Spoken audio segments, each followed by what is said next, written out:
بسم اللہ الرحمن الرحیم۔ السلام علیکم۔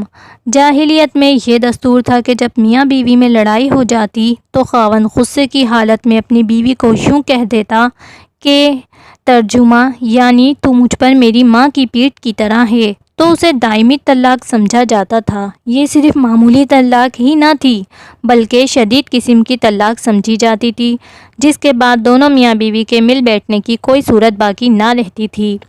اس بیہودہ رسم کے متعلق مسلمانوں کو بتایا جا رہا ہے کہ کسی کے ظہار کرنے یعنی اپنی بیوی کو ماں کی پیٹھ کی طرح کہہ دینے سے وہ اس کی ماں نہیں بن جاتی، اور نہ اللہ نے ایسا کوئی قانون بنایا ہے۔ حضرت خولہ رضی اللہ تعالیٰ عنہا فرماتی ہیں کہ اللہ کی قسم میرے اور میرے خاوند اوس بن صامت کے بارے میں اس سورہ مجادلہ کی شروع کی 4 آیتیں اتری ہیں۔ میں ان کے گھر میں تھی، یہ بوڑھے بڑی عمر کے تھے اور کچھ اخلاق کے بھی اچھے نہ تھے۔ ایک دن باتوں ہی باتوں میں نے اس کی کسی بات کے خلاف کیا اور انہیں کچھ جواب دیا، جس پر وہ بڑے غضبناک ہوئے اور غصے میں کہہ دیا کہ تو مجھ پر میری ماں کی پیٹھ کی طرح ہے۔ پھر گھر سے چلے گئے اور قومی مجلس میں کچھ دیر بیٹھے رہے، پھر واپس آئے اور مجھ سے بات چیت کرنا چاہی۔ میں نے کہا کہ اس اللہ کی قسم جس کے ہاتھ میں خولہ کی جان ہے، تمہارے اس کہنے کے بعد اب یہ بات ناممکن ہے، یہاں تک کہ اللہ اور اس کے رسول صلی اللہ علیہ وسلم کا فیصلہ ہمارے بارے میں نہ ہو۔ لیکن وہ نہ مانے اور زبردستی کرنے لگے، مگر چونکہ کمزور اور ضعیف تھے میں ان پر غالب آ گئی اور وہ اپنے مقصد میں کامیاب نہ ہو سکے۔ میں اپنی پڑوسن کے ہاں گئی، اس سے کپڑا مانگا اور اسے اوڑھ کر رسول اللہ صلی اللہ علیہ وسلم کے پاس جا پہنچی۔ اس واقعے کو بیان کیا اور بھی اپنی مصیبتیں اور تکلیفیں بیان کرنا شروع کر دیں۔ آپ یہی فرماتے جاتے تھے، خولہ اپنے خاوند کے بارے میں اللہ سے ڈرو، وہ بڑے بوڑھے ہیں۔ نیز آپ صلی اللہ علیہ وسلم نے فرما دیا، میں یہ سمجھتا ہوں کہ تو اس پر حرام ہو گئی۔ اس پر خولہ آپ صلی اللہ علیہ وسلم سے کہنے لگیں کہ یا رسول اللہ صلی اللہ علیہ وسلم، میرے خاوند نے طلاق کا لفظ تو نہیں بولا تھا، میں نے جوانی تو اس کے ہاں گزاری، اب بڑھاپا کس کے ہاں گزاروں؟ نیز میری اس سے اولاد بھی ہے، اگر میں اس سے دستبردار ہو جاؤں تو اولاد بے توجہی کی نظر ہو جائے گی، اور اگر اپنے پاس رکھوں تو ان کے اخراجات کے متحمل نہیں ہو سکتی۔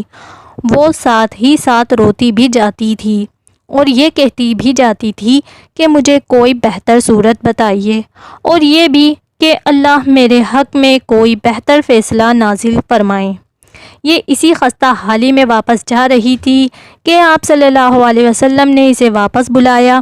واپس اس لیے بلایا کہ عرش والے رب نے حضرت خولہ کی بے بسی کو سنا اور خولہ کی بے بسی کو دور کر دیا، مشکل کو حل کر دیا، اپنے نبی پر قرآن کا یہ مقام نازل فرما کے ترجمہ، اے پیغمبر، جو عورت تم سے اپنے شوہر کے بارے میں بحث و جدال کرتی ہے اور اللہ سے شکایت رنج و ملال کرتی تھی، اللہ نے اس کی التجا سن لی اور اللہ تم دونوں کی گفتگو سن رہا تھا۔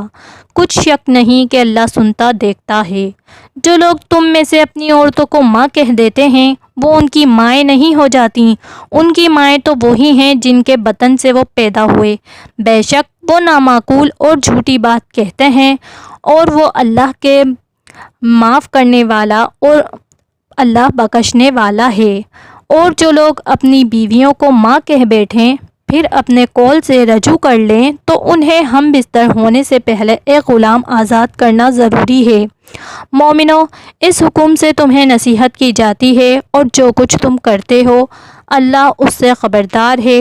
جسے غلام نہ ملے وہ مجامعت سے پہلے متواتر 2 مہینے کے روزے رکھے، جسے اس کا بھی مقدور نہ ہو، اسے 60 محتاجوں کو کھانا کھلانا چاہیے۔ یہ حکم اس لیے ہے کہ تم اللہ اور اس کے رسول صلی اللہ علیہ وسلم کے فرما بردار ہو جاؤ، اور یہ اللہ کی حدیں ہیں اور نہ ماننے والوں کے لیے درد دینے والا عذاب ہے۔ قارئین کرام، ہم نے احمد اور ابو داؤد کے حوالے سے تفسیر ابن کثیر اور تفسیر القرآن میں مذکور حضرت خولہ رضی اللہ تعالیٰ عنہ کا واقعہ آپ کے سامنے رکھا۔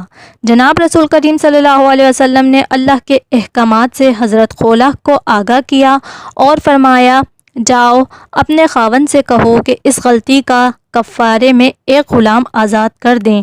حضرت خولہ رضی اللہ تعالیٰ عنہ کہتی ہیں، میں نے عرض کی، حضور ان کے پاس غلام کہاں؟ وہ تو بڑے مسکین آدمی ہیں۔ آپ صلی اللہ علیہ وسلم نے فرمایا، اچھا 2 مہینے کے لگاتار روزے رکھ لیں۔ میں نے کہا، حضور صلی اللہ علیہ وسلم وہ تو بڑی عمر کے بوڑھے ناتواں اور کمزور ہیں، انہیں 2 ماہ کے روزے کی بھی طاقت نہیں۔ آپ صلی اللہ علیہ وسلم نے فرمایا، پھر 60 مسکینوں کو تقریباً 4 من کھجوریں دے دیں۔ میں نے کہا، اس مسکین کے پاس یہ بھی طاقت نہیں۔ آپ صلی اللہ علیہ وسلم نے فرمایا، اچھا آدھا وقت میں دے دیتا ہوں۔ اس پر میں نے کہا، ٹھیک ہے آدھا وقت میں دے دیتی ہوں۔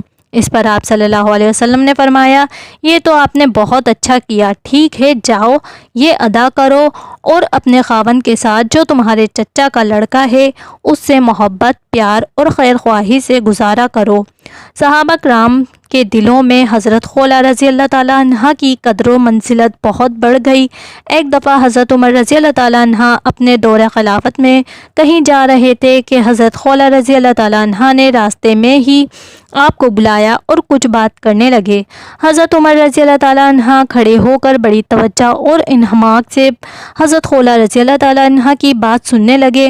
کسی نے حضرت عمر رضی اللہ تعالیٰ عنہ سے پوچھ لیا، جناب والا سبب کیا ہے کہ آپ اس بڑھیا کی بات بڑی توجہ سے سن کر اسے اتنی اہمیت دے رہے تھے؟ حضرت فاروق اعظم رضی اللہ تعالیٰ عنہ فرمایا، یہ وہ عورت ہے جس کی بات اللہ تعالیٰ نے 7 آسمانوں کے اوپر سن لی تھی۔ عمر کی کیا مجال ہے کہ اس کی بات کی طرف توجہ نہ دے؟ عقیدہ کی اصلاح کے لیے یہاں یہ بات بھی انتہائی قابل غور ہے۔ امام احمد اور ابن ماجہ کی روایت ہے کہ حضرت عائشہ رضی اللہ تعالیٰ عنہ فرماتی ہیں، جب خولہ رضی اللہ تعالیٰ عنہ اللہ کے رسول صلی اللہ علیہ وسلم سے جھگڑ رہی تھیں تو میں گھر کے ہی ایک کونے میں موجود تھی۔